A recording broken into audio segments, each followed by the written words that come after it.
ওসমান হাদির মৃত্যুর প্রতিবাদে রাজধানী শাহবাগে বিক্ষোভ করছে ছাত্র জনতা। সেখানকার পরিস্থিতি জানাতে সরাসরি যুক্ত হচ্ছেন সহকর্মী হাসিব পান্থ। হাসিব পান্থ, এই মুহূর্তে কি পরিস্থিতি দেখছেন, ছাত্র জনতা কি বলছেন?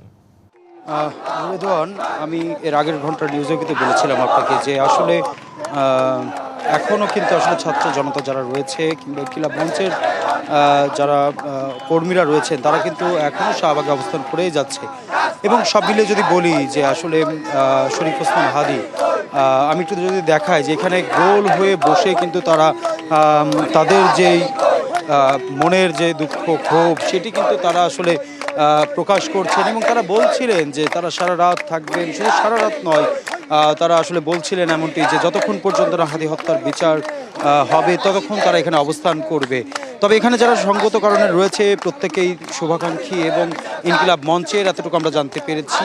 এছাড়াও আমি একটু কথা বলবো যে নতুন এবং ফিরে আসা গ্রাহকদের জন্য নগদে চলছে ক্যাশব্যাক সহ প্রতিদিন হাজারো উপহার জেতার সুযোগ। হবে আশা আর ফেরা, সারপ্রাইজ সেরা।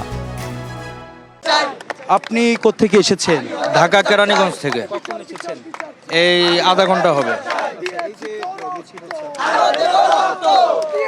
এটার সাথে আমি পরিপূর্ণ একমত এবং এটার সাথে সংহতি প্রকাশ করছি।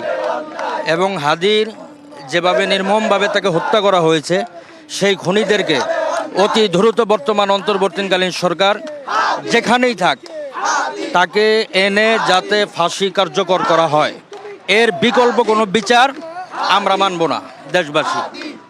রেদওয়ান, কথা বলছিলাম যারা এখানে আসলে অবস্থান করেছে তাদের সঙ্গে কথা বলছিলাম। আমি যদি বলি সব কিছু মিলিয়ে এখন পর্যন্ত কিন্তু শাহবাগের সড়ক অবরোধ না হলেও সড়কের ঠিক পাশেই তারা অবস্থান করে তাদের কর্মসূচিগুলো পালন করে যাচ্ছে।